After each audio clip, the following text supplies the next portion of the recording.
Straight ahead on 12 News, Major League excitement in Robbinsdale. This field is something that all kids that play on it can be proud of. See what's in store for this youth baseball field.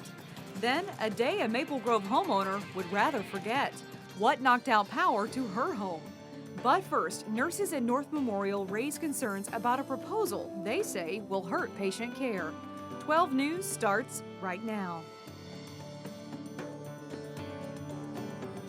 Hello, everyone, and thanks for joining us. North Memorial nurses are raising awareness about a new staffing proposal. Nurses are calling the proposal unsafe.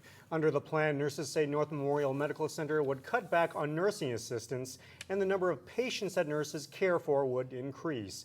Now they're planning to picket the proposed changes.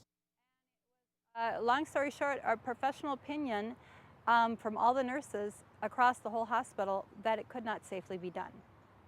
And that they're asking us to go to a nurse-patient ratio that we feel is unsafe. And a member of the nurses union. She says nurses working the evening shift currently have to take care of 3 to 4 patients, but a proposal by North Memorial management would boost that number to 5. The nurses union claims the patient ratio increase, along with a decrease in nursing assistants, could result in more patient falls, delayed medication, and less time to educate patients. And I've seen this time and time again. Hospitals treating it as a business and wanting to push the nurses and the nursing assistants to do more with less. And so that's all we can do, is to let the public know what's going on. The unions believe the changes are for budget reasons. Officials from North Memorial were not immediately available to comment. The nurses' informational picket will take place on June 24th. A loud boom overnight shook up a Maple Grove homeowner. A car drove onto the lawn and slammed into his garage shortly after midnight. The crash knocked out power to the home and caused several $1,000s in damage. Police say the driver got confused as she approached a T intersection near the home. The homeowner says the driver attempted to flee the scene. No one was injured. Drivers will encounter a traffic headache this weekend in Brooklyn Center. Eastbound 694 will close starting at 8 tonight between Highway 100 and 35W. It will remain closed until 5 a.m. Monday. The closure is necessary for resurfacing work. Excitement is building at Providence Academy as students await brand new athletic facilities. Today, students watched the groundbreaking for a $5 million seasonal dome complex. Providence Academy officials say it will be fairly unique to the metro area.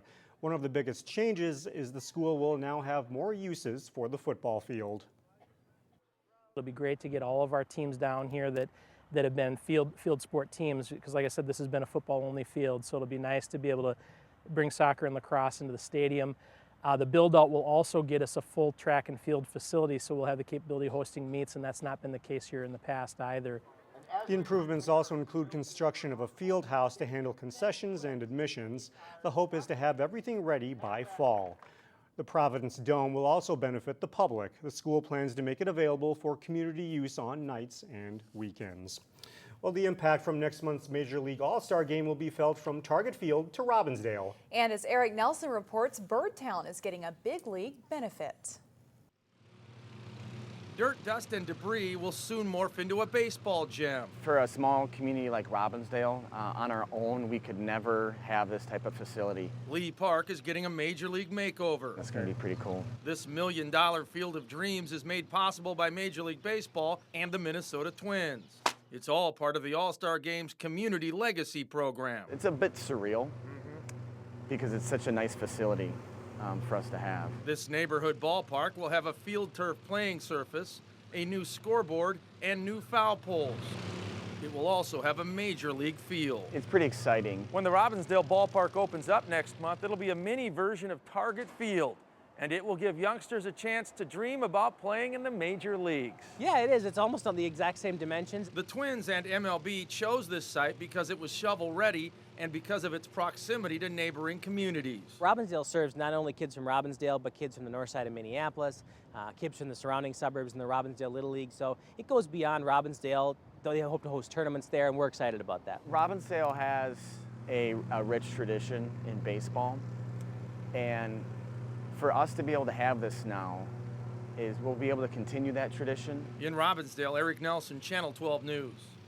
The new ball field will be paid for primarily with Major League Baseball money.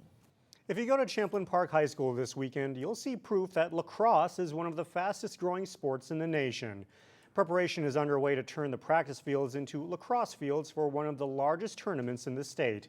Teams from around the state and even one from Canada will play games over the weekend. There will be 70 games for kids ages 9 to 15. Lacrosse is the fastest growing sport in Minnesota high school sports, and so there's a lot of interest in, so parents sometimes will come by and say, what is that? And so a lot of kids are really finding it kind of exciting.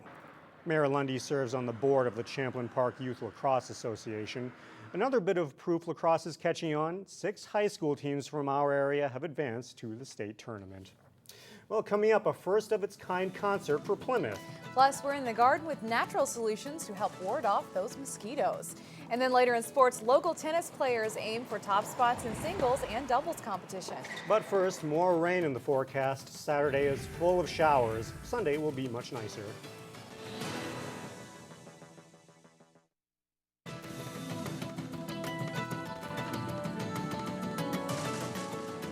Preparation was underway Friday morning for a first-of-its-kind event at the Hilde Performance Center.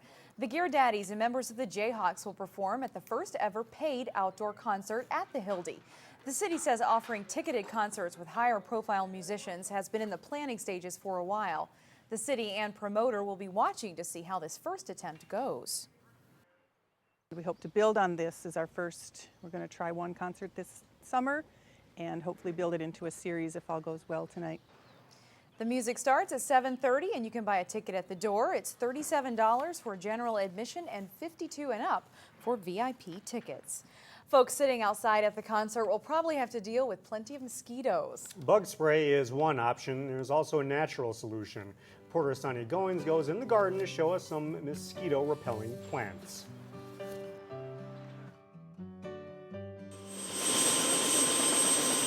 We had 3 3/4 inch of rain just the other day. Then now we get it hot. So that's just great breeding ground for those mosquitoes. You don't have to look far to find the little buggers. They're everywhere. They are really pesky.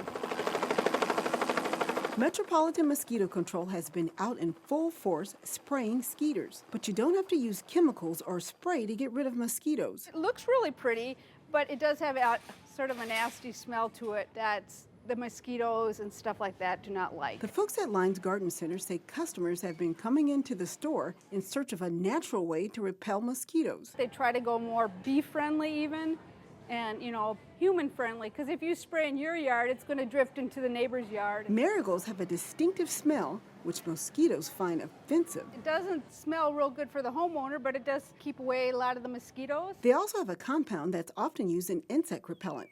The plant will also keep deer away. A lot of the things that deer don't like, also mosquitoes don't like. Lemongrass has a nice scent, but skeeters hate it. So I just sort of do this and rub it on me, is what I do. The scent will be on you, and you can eat, if you don't want to rub it on you, you can rub it on your clothes. Your cat may love cat mint, but mosquitoes won't. Some studies show cat mint is just as effective as DEET, the chemical often used in insect repellent. And this is a perennial, so this one you can plant in the ground. It keeps a nice mounded shape to it, and that one will deter the deer and the rabbits and the mosquitoes. You can also make a pretty arrangement by putting the marigolds, lemongrass, and catmint in a pot. I wouldn't plant a grass by itself, but if you do it in a combination, I think that looks really cool. For In the Garden, Sonia Goins, 12 News. Thank you, Sonia. Coming up, a whodunit mystery takes the stage in Osseo. But first, highlights from a busy day at the State High School track and field meet. John Jacobson has that next.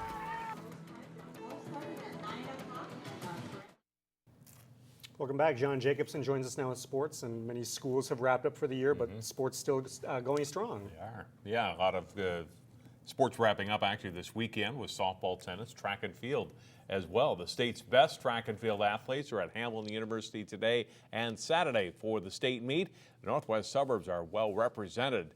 Sunny start for day one of the Class AA meet. The 3200 is the only final in the running events today. Chanhassen's Emily Castellanos is the winner of the 3200 in 10 minutes, 28.58 seconds. Anna French of Wayzata places 7th. Joe Klecker of Hopkins and Jarrett Carpenter finished 5-6 in the boys 3200. Boys shot put, and Totino Gray senior Kai Barber here. His best throw, 55 feet, 4 3/4 inches. That places him 5th overall. The defending state champion in the boys triple jump is Terrence Bowers of Hopkins. He goes 46 feet, 8 inches in the prelims, and later went 48 feet, 2 inches, and repeats as state champion. Girls long jump, and Champlain Park freshman Allison Garodz, whose best leap is 18 feet, 2 inches in this day. She finishes 2nd in the state. Morgan Turner of Wayzata was 6th overall. Here's what 2 local medalists had to say after their events. I mean, I was confident.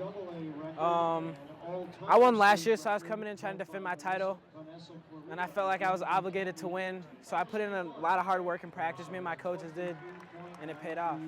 Well, it's actually unbelievable, to be honest, and I can't wait for next year. Based off of my other events, I thought I pushed through it, and I was pretty proud of myself. After Wayzata and Blake won team titles, singles and doubles play took center stage at the state boys tennis tournament. Our viewing area represented in both the championship matches. AA doubles play, Maple Grove's Charlie Atkins, Rory Calabria, great net play here. Calabria putting away the drop volley winner, and they would take the state AA doubles title in straight sets. Singles championship, Wayzata's Nick Beatty and Forest Lake's Toby Boyer. Beatty getting the winner here and takes the first set 7-6. But Boyer comes back in the second set. Great passing shot here, and he would win his set 6-4. So they go to a third set. Beatty hangs tough, and on match point, he cracks the forehand winner. Wayzata sophomore is the state singles champion for 2014. In baseball, Heritage Christian Academy played for a section title Thursday. The Eagles looking to bounce back after a loss to New Life Academy. In Game 2, Ryan Lutola, a Heritage, singles the center to score a pumped-up Aaron Lavacek. That breaks a 1-1 tie in the 4th inning. Still in the 4th, Timmy Thurston singles to left, and he gets by the left fielder. Tyler Furry scores, and it's 3-1 Heritage. New Life counters. Sam Lejeune singles to bring Matthew Palkovich home, and New Life takes a 4-3 lead. Top of the 6th, Joel Vershik with a deep fly to left to score Nathan Sawtell with the go-ahead run, and it's 5-4 Eagles. Bottom of the 7th, though, New Life counters. Lejeune tagging one to the gap in right center. Sam Homer scores the tying run, makes it 6-6, and we go to extra innings. And it ends in exciting fashion for New Life Academy. Homer nails it to deep left, stays in the park, but bounces off the wall, and Palkovich races around to score the winning run. Heritage loses a heartbreaker. New Life Academy goes to state. 7-6 in 9 innings is the final. A great year for the Maple Grove softball team continued into the final day of the season. The Crimson beat North St. Paul 4-1 in the semifinals Thursday. Sammy Sadler had 2 hits and a run scored. Sidney Smith pitched a 2-hitter. And the title game just completed. The Crimson lost to Lakeville South 3-2. Both highlights of the championship and a huge week of prep highlights on our Sports Jam show starting Monday at 3:30, 6:30, and 9:30 p.m. here on Channel 12.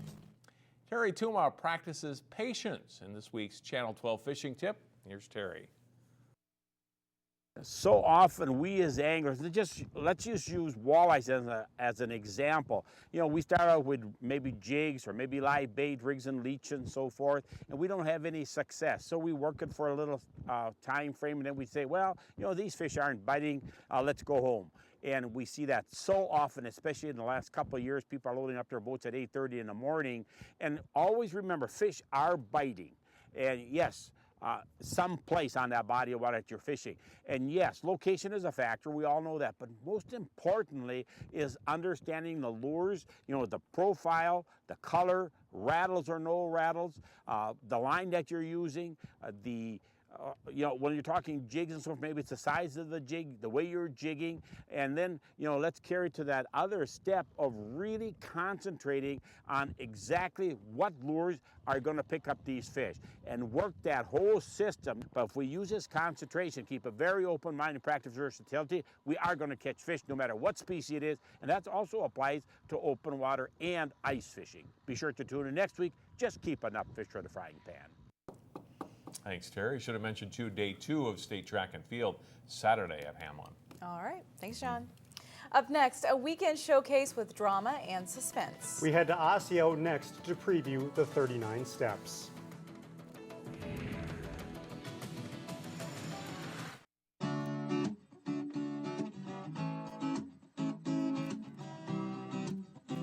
Alfred Hitchcock fans, listen up. Yellow Tree Theater in Osseo is putting on a play by the well-known master of suspense. It's called The 39 Steps, one of Broadway's longest-running plays. 12 News reporter Carissa Wyant has more in our weekend showcase. Kind of fast-paced, kind of crazy, madcap, very fun, wonderful showcase for actors with a lot of versatility. Who the bloody hell cares? Yellow Tree Theater in Osseo is hard at work in this production of The 39 Steps. It's obviously based on an old Hitchcock spy thriller, but it's a parody of it, so it's very kind of tongue-in-cheek and a wink and a nudge to the audience. The show has drama. There's been a murder committed on the first floor. A murder? A murder? By who? By you? No. It has comedy. The two wonders of the modern world. Tell you what, bring them back when they're filmed. And it even has a little romance. Darling, how lovely to see you. And it features a very unique cast of actors who are being pushed to the limits in their acting abilities. We have 4 actors, and they play, I've never actually counted, but they play upwards of 140 characters in the show. The actors play a wide variety of characters in this whodunit. Let us know, sir. Oh, yes, It's a tour de force for 4 actors to, you know, just start at the top, and it really is a marathon. I mean, we are running like crazy. Men, women, all different classes, all different ages, everything too very brittle and old to young and spry. So it's good. It's kind of an actor's playground. They say the show has something for everyone. You'd be hard-pressed to find a more enjoyable and thrilling experience on a warm summer evening than to see a show like this. And you don't have to travel too far from home. If you've never been to a show at Yellow Tree, you should check it out because it's good theater right in your backyard. It's wild and woolly and a lot of fun. For Weekend Showcase, Carissa Wyant, 12 News. The show runs through June 22nd. Performances are every Wednesday through Saturday evening at 7:30 and on Sundays at 2 p.m. They do good stuff there. I've never checked anything out over there, but I'd be interested in doing that. Yeah, they do a diverse number of plays, so you never know what you're going to see, but it's always well done. Demanding show for those 4 actors. That's right. Yeah, I think right. so. That's all the time we have for now. Thanks for joining us, everyone. Community Corner is up next.